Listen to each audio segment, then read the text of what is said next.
অর্ধ পৃথিবীর বাদশাহ খলিফাতুল মুসলিমিন হযরত উমর ফারুক রাদিয়াল্লাহু তাআলা আনহু রাতের অন্ধকারে তিনি ছদ্মবেশে বের হতেন জনগণের হালত দেখার জন্য। কখনো কখনো মদিনার অদূরে বিভিন্ন দেশ থেকে দেশান্তর, গ্রাম থেকে বন্দর ঘুরে বেড়াইতেন। কেউ চিনত না, কেউ বুঝতো না। ওমর তিনি মনে মনে ভাবতেন, মালিক একটু দেখব, তোমার কালাম পড়েছি কিন্তু চোখে দেখব। ঘুরে ঘুরে পেয়ে গেলেন একজন উট রাখাল। হযরত ওমর পরিচয় না দিয়ে রাখাল সালাম দিয়া বলতেছেন, রাখাল আমাকে তোমার উট থেকে এক গ্লাস দুধ তুমি পান করাইতে পারবা কিনা? আমি বড় ক্লান্ত, শুধু নয় তৃষ্ণার্ত। এই প্রচণ্ড মরুভূমিতে একটু দুধ খাওয়াইতে পারবানি? ওমরের ইচ্ছা হলো একটু দেখা, পরীক্ষা করা, যাচাই করা। একজন রাখাল, ওই রাখালের কলিজায় কেমন আল্লাহর প্রেম, আল্লাহ ভীতি, খোদা ভীতি, তাকওয়া যাকে বলে, এই খোদা ভীতি তাকওয়া তার কলিজার মধ্যে কি পরিমাণ রয়েছে এটা বোঝার জন্য তিনি রাখালকে বললেন, রাখাল আমাকে তুমি এক গ্লাস দুধ পান করাইবানি? রাখাল তখন বলতেছে, দুধ পান করাবো পরে, আগে আপনার পরিচয় দেন, আপনি কে? ওমর চিন্তায় পড়ে গেলেন, কেমন করে পরিচয় দিবেন? তিনি তো পরিচয় না দিয়া ছদ্মবেশে বের হয়েছেন। উদ্দেশ্য তো হলো পরীক্ষা করা। পরিচয় যদি তিনি পেশ করে দেন তাহলে তো আর পরীক্ষা করা হবে না। ওমর কি করবেন? পরিচয় দিবেন নাকি দিবেন না? তখনই মন বলে, ওমর আসল পরিচয়টা জানায় দাও। অর্ধ পৃথিবীর বাদশা এটা তোমার বড় পরিচয় নয়। তোমার নাম ওমর, এটাও তোমার বড় পরিচয় নয়। তোমার আসল পরিচয় হলো মিল্লাতা আবিকুম ইব্রাহিম হুয়া সাম্মাকুমুল মুসলিমিন। আই এম অ্যাজ এ মুসলিম, আমি একজন মুসলমান। এটাই হলো একজন মুসলমানের সবচেয়ে বড় পরিচয়। ওমর বলতেছেন, আমি মুসলমান। রাখাল তখন মুচকি হেসে বলে, আসল না নকল? ওমর অবাক হয়ে বলতেছেন, মুসলমান আসল নাকি নকল? এটা তুমি কেমন প্রশ্ন করেছো, বুঝি নাই। মুসলমান আবার আসল, নকল কেমনে হয়? রাখাল বলতেছে, হ্যাঁ মুসাফির, তুমি হয়তো জানো না, মুসলমান আসল নকল হয়। আসল মুসলমান কেমনে, কার কাছে কখন চাইতে হয়, কিভাবে চাইতে হয় ভালো করে বুঝে। কারণ আসল মুসলমান আল্লাহ ছাড়া কারো কাছে চায় না। ইয়্যাকা না'বুদু ওয়া ইয়্যাকা নাস্তাঈন।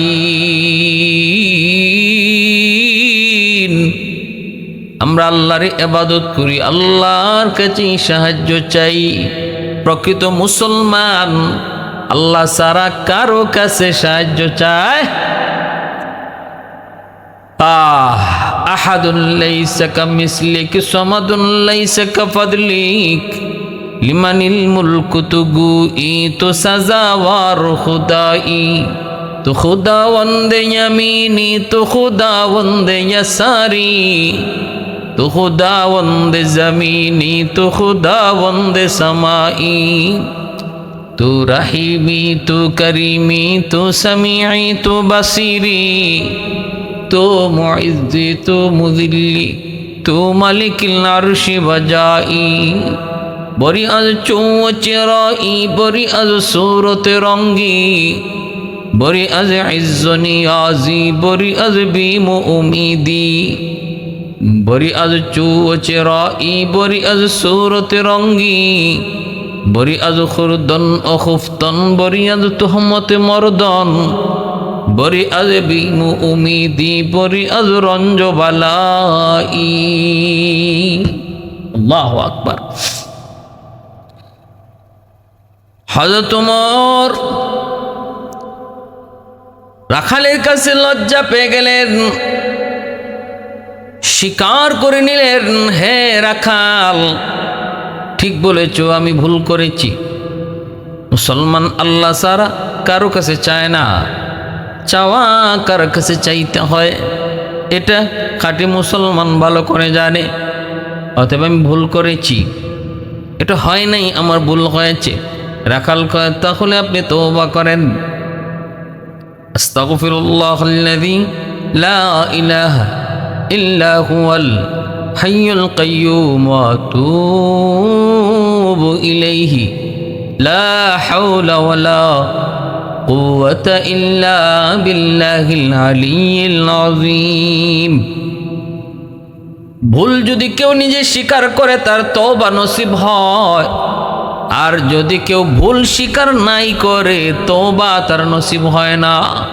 আদম আলাইহিস সালাম ভুল স্বীকার করেছেন, তওবা কবুল হয়েছে। ইবলিস ভুল স্বীকার করে নাই, তওবা নসিব হয় নাই। ভাইরা বন্ধুরা, এজন্য আল্লাহ পাক বলে, কুল ইয়া ইবাদিয়াল্লাযীনা আসরাফু আলা আনফুসিহিম লা তাকনাতু মির রাহমাতিল্লাহ ইন্নাল্লাহা ইয়াগফিরুয যুনুবা জামিআ ইন্নাহু হুয়াল গফুরুর রহিম। আল্লাহ পাক রব্বুল আলামিন বলেন, ও বান্দা বান্দির দল, গুনাহ তুমি, অপরাধ তুমি যতই করো, সাগর পরিমাণও হয়, পাহাড় পরিমাণও যদি হয়, ভয় পেও না, টেনশন করো না, চিন্তিত হইও না। আমি আল্লাহর রহমত থেকে নিরাশ হইও না। আমার রহমত তোমার গুনার চেয়ে অনেক বেশি। পাহাড় পরিমাণ গুনাহ যদি হয়, আমি আল্লাহর রহমতের সাগরে, আমার রহমতের ঢেউয়ের বাড়িতে তোমার যত নাপাক থাকুক সমস্ত নাপাককে পাক বানিয়ে দিবে। এজন্য ভাইরা, গুনাহ করা এটা বড় অপরাধ নয়, কিন্তু গুনাহকে গুনাহ মনে না করা এটা সবচেয়ে বড় অপরাধ। গুনাহ করার পর যদি কোনো মানুষ মনে করে আমি গুনাহ করেছি, ভুল করেছি, তার তওবা নসিব হবে, আল্লাহ এটা খুশি হয়, অনুশোচনা অনুতপ্ত হয়। রাখাল, একজন রাখাল কেমন করে ওমরকে পরিচয় দেয়, শিখায় দেয়, বুঝায় দেয়। তওবা করেন, আল্লাহর কাছে চান, আল্লাহর কাছে চান। ওমর চোখের পানি ফালায়, রাখালের না দেখায় কয়, মালিক তোমার কোরআন বুঝি এত সুন্দর, এত সুন্দর। কোরআন যদি চালু হয়, কোরআনের শাসন যদি চলে, তাহলে রাখাল উমরের ভুল ধরে রাখালও উমরকে তওবা করায়। এর নামই হলো কোরআনী শাসন, আল্লাহর কোরআনের শাসন। ভাইরা বন্ধুরা, মনে রাখবেন, আল্লাহর কালাম, আল্লাহর কোরআনের আইন, ইসলামী শাসন ব্যবস্থা, এই জায়গার ভিতরে কে রাজা, কে প্রজা, কে আমির, কে নায়েব, এগুলা দেখার বিষয় নয়। আল্লাহ পাক রব্বুল আলামিনের যে সমস্ত বিধিবিধান রাজার জন্য একরকম, প্রজার জন্য একরকম, এমন নয়। দুনিয়ার আইন, দুনিয়ার সালিশ, দুনিয়ার বিচার ব্যবস্থায় আমরা দেখি নেতার লাগি এক জাতের আইন, কর্মীর জন্য আরেক রকমের আইন, মন্ত্রী পোলার জন্য এক রকমের আইন, জনগণের জন্য আরেক রকমের আইন। কিন্তু আল্লাহর কোরআনের জীবন ব্যবস্থা, শাসন ব্যবস্থা যদি তৈরি হয়, মন্ত্রীর ছেলের জন্য যে আইন, রিক্সাওয়ালার ছেলের জন্য একই আইন, সমান সমান হবে, বিন্দু পরিমাণ বেশ কম হবে না। ইন্নাল্লাহা ইয়া'মুরুকুম বিল আদলি ওয়াল ইহসান ওয়া ইতা'i যিল কুরবা ওয়া ইয়ানহা আনিল ফাহশাই ওয়াল মুনকারি ওয়াল বাগই ইয়া'iদুকুম লাআল্লাকুম তাযাক্কারুন। ভাইরা বন্ধুরা, জন্য আল্লাহ পাক রব্বুল আলামিন ঘোষণাও দিয়েছেন, ইনসাফ কায়েম করো। রাখাল ওমরকে তওবা করে, ওমর নিজেও ভুল স্বীকার করেন। এরপরে হযরত ওমর কয়, রাখাল আমাকে এক গ্লাস পানি, এক গ্লাস দুধ পান করাও আল্লাহর ওয়াস্তে, আমাকে আল্লাহর ওয়াস্তে। এবার কথা তিনি ঘুরাইলেন, আল্লাহর মাধ্যমে তিনি চাইলেন, ধরন ঠিক হয়েছে। কিন্তু রাখাল এখনো মুচকি হেসে বলতেছে, মুসাফির চিনি নাই। তোমার এখনের কথা আগেরটার চেয়েও আরো বড় খতরনাক। আগে তো তুমি বুঝো নাই, ভুল করেছো, আর এখন তোমার ভিতরে নেফাক বোঝা যায়, মুনাফিকি তোমার মাঝে লক্ষণ পাওয়া যায়। উমর অর্ধ পৃথিবীর বাদশা, গরম, কেমন করে এটা সম্ভব? আমি মুনাফিক হলাম কেমন করে? আমার কথার ভিতরে নেফাক তুমি কোথায় পেয়েছো? কেমনে তুমি পেয়েছো? হযরত ওমর যখন এই প্রশ্ন করেন, তখনই রাখাল কয়, হ্যাঁ, তোমার মুখের কথা দিলের কথা এক হয় নাই। মুনাফিকি এর নামই হলো মুনাফিকি, মুখের কথা দিলের কথা এক নয়। মুনাফিকি যে হয় তার শাস্তিটা কোথায়? কাফির জাহান্নামের উপরে শাস্তি, মুনাফিকের শাস্তি জাহান্নামের নিচে। ইন্নাল মুনাফিকিনা ফিদ দারকিল আসফালি মিনান নার। নবীজি বলেন, কাফের থেকে মুনাফিক হয় না, অমুসলিম থেকে মুনাফিক হয় না, হিন্দু থেকেও মুনাফিক হয় না, খ্রিস্টান বৌদ্ধ নাসারা থেকেও মুনাফিক হয় না। মুনাফিকের জন্ম হয় মুসলমানের ভিতর থেকে। এত বড় কথা যখন উমর তিনি শুনতে পেলেন, রাখালকে জিজ্ঞেস করেন, আমার কথার ভিতরে কই তুমি নেফাক পেয়েছো? তখন ওই রাখাল বলতেছে, আপনি আমাকে বললেন রাখাল, এর রাখাল কয়া ডাক দেওয়া রাখাল কয়া ডাক দেওয়াটাতেই আপনি প্রমাণ করলেন, বুঝাইলেন আমি নিজে উটের মালিক না, আমি রাখালি করি। তাহলে যে জিনিসের মালিক আমি না, এই জিনিসের থেকে ফায়দা নিতে চান, আমি কেমনে আপনাকে ওই অনুমতি দেব? আমি তো মালিক না। আর আপনি নিজেও তো এই কথা প্রমাণ করেছেন, আপনিও জেনে বুঝে আমাকে রাখাল কয়া ডাক দিয়েছেন। আমি যদি রাখাল হই, উটের মালিক যদি আমি না হই, কেমন করে আমি আপনাকে দুধ পান করাবো? এই উটের মালিক তো আমি নই, কেমন করে উটের দুধ আমি আপনাকে পান করাবো? যদি আপনাকে দুধ পান করতে হয় গো, ওই যে দেখা যায় ও দূরে একটা গ্রামে, গ্রামে যেতে হবে, ওই গ্রামে আমার মালিক বসবাস করে, মালিকের কাছ থেকে আপনাকে অনুমতি আনতে হবে। হযরত ওমর তখন তিনি বুঝলেন, ঠিকই তো আমি ভুল করেছি, তবে ওই গ্রামে গিয়ে মালিকের কাছ থেকে পারমিশন আনার টাইম আমার হাতে নাই, এতটুকু সময়ও নাই। বাকি তোমাকে আমি বলি, তুমি আমাকে যদি এক গ্লাস উটের দুধ পান করাও, আমি তোমাকে 2টা স্বর্ণ মুদ্রা দেব। রাখাল ডাক দিয়া বলতেছে, মুসাফির, ওমরের নাম শুনেছেন? হ্যাঁ শুনেছি। ওমরের গুপ্ত বাহিনী যদি খবর পায় অন্যের জিনিস আমি তোমাকে দিচ্ছি সামান্য স্বার্থের কারণে, লোভের কারণে, তাহলে তোমারও ইজ্জত থাকবে না, আমারও ইজ্জত থাকবে না, আমার জানও যাইতে পারে। ওমরের গুপ্ত বাহিনী জায়গায় জায়গায় ছড়ায় আছে। হযরত ওমর তখন বলেন, ঠিক আছে, তাহলে ওমরের গুপ্ত বাহিনীকেও আমরা ফাঁকে দিতে পারবো। কয় কেমনে? কয় চলো ওই পাহাড়ের গুহায় চলে যাই। পাহাড়ের গুহায় চলে গেলাম, সেখানে গেলে আর কেউ দেখবে না, তুমি আমার এক গ্লাস দুধ পান করাইবা, আমি তোমার 2টা স্বর্ণ মুদ্রা দিয়ে দিমু। দেখলো না কেউ, শুনলো না কেউ, বুঝলো না কেউ, তোমারটা তুমি পাইলা, আমারটা আমি পাইলাম, চলে এটাই করি। রাখাল তখন জবাব দেয়, মুসাফির, ও আসমানের দিকে আঙ্গুল ইশারা দিয়া কয়। রাখাল তখন হযরত ওমর ফারুক রাদিয়াল্লাহু তাআলা আনহুকে ইশারা দিয়া কয়, মুসাফির, আমার দুনিয়ার মালিকরে আমি ধোঁকা দিতে পারবো পাহাড়ের গুহার ভিতরে ডুইকা, কিন্তু আমাকে বলো ফাআইনাল্লাহ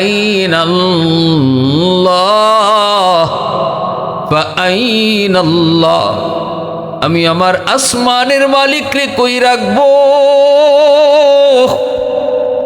আমি আমার আসমানের মালিককে কই রাখলাম, কোথায় রাখবো গো একটু কও।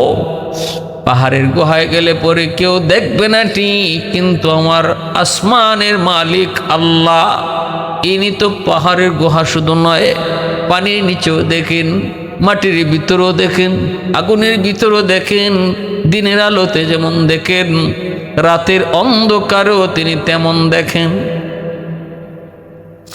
এজন্য যেই মানুষটার অন্তরের ভিতরে চিন্তা থাকবে আল্লাহ আমাকে সব জায়গায় দেখেন, সে কখনো কোনোদিন অন্যায় করতে পারে না, সে কখনো কোনোদিন চুরি করতে পারে না, সে ঘুষ খাইতে পারে না, টেবিলের নিচ দিয়ে টাকা নিতে পারে না, দুর্নীতি করতে পারে না। যার দিলের ভিতরে আছে আল্লাহ আমারে দেখেন। ফিসাব মুরিদানদের ভিতর থেকে কারে খেলাফতি দেওয়া যাবে, এটা পরীক্ষা করার জন্য মুরিদদেরকে বলল, নাও সবাই একটা করে মুরগি নাও আর জবাই করে নিয়ে আসবা আমার কাছে, এমন জায়গার মধ্যে জবাই করবা যেখানে তোমার কেউ দেখবে না, তারপরে আমি সিদ্ধান্ত নেব আমি খেলাফতি কাকে দেব। দেওয়া হলো, সবাই জবাই মুরগি করে নিয়ে আসলো, মুরগি জবাই করে নিয়ে আসলো। একজন একজন করে প্রত্যেকেই বক্তব্য দিচ্ছে, হযরত আমি এমন জায়গা জবাই করছি, ইয়া গজব, কেউ দেখছে না, কেউ দেখছে না। কোথায়? দরজা লাগাইয়া। আরেকজনে কয় পাট খেতের ভিতরে হামাইয়া, আরেকজনে কয় আখ খেতের ভিতরে হামাইয়া, আরেকজনে কয় পানির নিচে গিয়া, আরেকজনে কয় এইভাবে অনেকে অনেক কথা কইল। একজনে আস্তা মুরগি লই আইছে জব না কইরা, কয় হুজুর আমি জব করতাম পারছি না, নেন মুরগি নেন। হুজুরকে কেনে? সবাই তো জবাই করলো, তুমি জবাই করতে পারলো না? কয় আমি এমন কোনো জায়গা পাই নাই যেখানে আমার কেউ দেখে না। হিসাব করে কও কি? বলে হ। কেনে দরজা লাগাইলে? পানির নিচে গেলে এখানে তো কেউ যেত না। হুজুর আমি চেষ্টা করেছি, দরজা লাগাইও চেষ্টা করেছি কেউ যেন না দেখি, কিন্তু আমি জবাই যেই করম তখনই দেখি আমার ডান কাঁধে বাম কাঁধে কিরামান কাতিবিন দুই ফেরেশতা ছায়া রইছে। পানির নিচে গেলাম, সেখানেও দেখি কিরামান কাতিবিন আমার সাথে আছে, আসমান থেকে আসমানের মালিক তিনিও ছায়া রইছে। এমন কোন জায়গা আমি পাই নাই যেখানে আমার আল্লাহকে ফাঁকি দেওয়া যায়, এমন কোন জায়গা পাই নাই যেখানে ফেরেশতাদের চোখে ধোঁকা দেওয়া যায়। এজন্য আমি জবাইও করতে পারি নাই, মুরগি আপনার কাছে নিয়ে আসছি। পেশাবের সাথে সাথে বুকে বুক লাগাইয়া কোলাকুলি কইরা কয় বাবা আয় আমার বুকে আয়, আমি তো এমন একজন মানুষই খুঁজতেছি যারে আমি এত বড় দায়িত্ব দিমু। বেমুরব্বি কায় তোমার না দে তিফলে দানিশওয়ার সুদন, বেমুরব্বি কায় তোমার না দে তিফলে দানিশওয়ার সুদন, কতরা ইমকানা বাশদ বেসদফ গৌহর সুদন, रोज़हा बायत कशीदन इंतजार बेशुमार, ताके दर जौफ़े सदफ बारा शमद दुर्रे अदन, अफ्ताहा बायत की ताये के मुश्ते पुश आज पुश्ते मेश, शाहिदे राहुल्ला गरदद या शहीदे रकफन, माहुहा बायत की ताये के नुत्फ़े आज पुश्ते रहेम, सफदरे खिजत ब मैदा या अरूसे अंजुमन।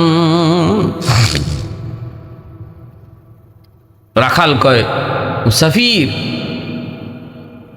আমি 2 টাকার বিনিময়ে পাহাড়ের গুহার ভিতরে ঢুইকা তোমাকে 1 গ্লাস দুধ পান করাইতে পারবো আমার মালিকের চোখে ফাঁকি দিয়া, তো আমাকে তুমি একবার বলো ফাআইনাল্লাহ, আসমানের মালিকরে আমি কোথায় রাখবো? হযরত ওমর যেই পরীক্ষা করার জন্য তিনি এসেছিলেন, ওই পরীক্ষায় যুবক পাস। হযরত ওমর তার হাতটা ধইরা হাতের মধ্যে কপাল চুমু খায় বলতেছে, রাখাল, আজকে অনেক কিছু তুমি আমাকে শিখাইছো, একটু বলো তুমি কি চাও, কি চাও, তোমার জীবনের চাহিদাটা কি একটু শোনাও। রাখাল কয়, মুসাফির কি বলবো, আমার চাওয়া পাওয়া, রব্বানা আতিনা ফিদ দুনিয়া হাসানাতাও ওয়া ফিল আখিরাতি হাসানা ওয়া কিনা আযাবান নার। আমি দুইটা চাহিদা, দুইটা চাওয়া আল্লাহর কাছে, একটা দুনিয়া একটা আখিরাতে। আখিরাতে চাওয়া হলো যেন জান্নাত পাই, আল্লাহ যেন আমাকে জান্নাতের মেহমান বানায়, এটা হলো আমার আল্লাহর কাছে চাওয়া। তোমার হাতের তালুতে চুমা দিয়া কয়ে রাখালে, আমার মন বলে তোমার ওই চাওয়াটা আল্লাহর কাছে কবুল হয়েছে, কারণ তুমি আজ যা দেখাইছো, আমারে যা শোনাইছো, এই হিসাবে আল্লাহ পাক কোরআনের মধ্যে বলেন, দলিল দিতেছি, ইন্নাল্লাযীনা ক্বালু রাব্বুনাল্লাহ সুম্মা ইসতাকামু তাতানাজ্জালু আলাইহিমুল মালাইকাহ আল্লা তাখাফু ওয়া লা তাহজানু ওয়া আবশিরু বিল জান্নাতিল্লাতী কুনতুম তুআদুন।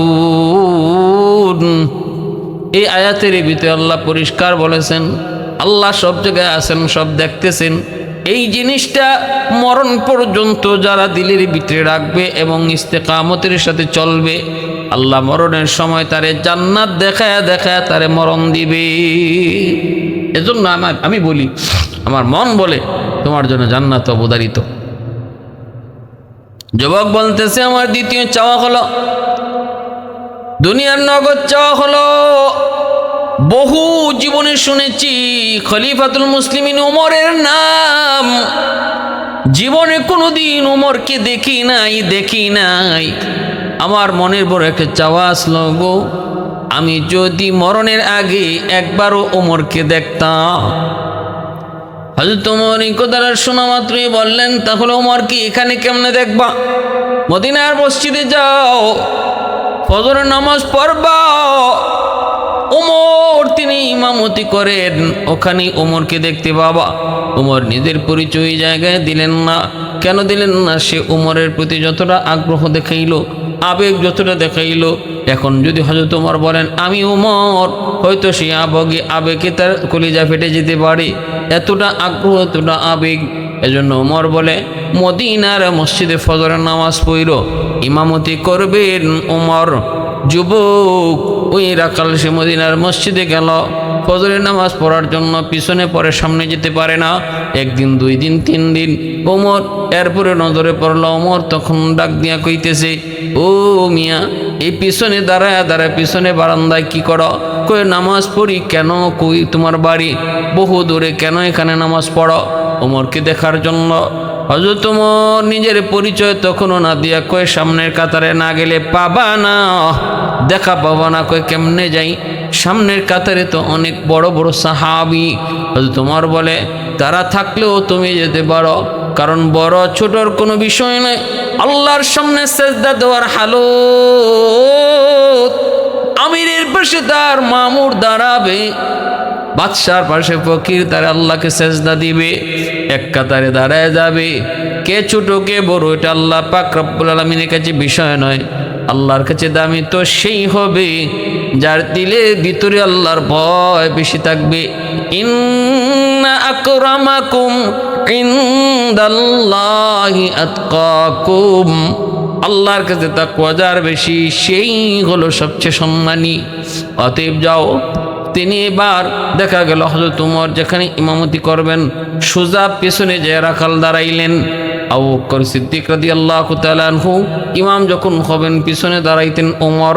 ওমর যখন ইমামতি করবেন পিছনে দাঁড়াইতেন ওসমান, ওসমান যখন ইমামতি করবেন পিছনে দাঁড়াইতেন আলী। ওসমানের জায়গার মধ্যেই ই রাখাল যে বসা, হয়তো ওসমান গনি যে এখানে তাকাইলেন, দেখেন তার পিছনে জায়গার মধ্যে একজন লোক, অপরিচিত লোক বসা। নামাজ শুরু হয়ে যাবে, হযরত ওমর ইমামতি করার জন্য মদিনার মসজিদে ঢুকলেন, ফজরের নামাজ পড়াইলেন।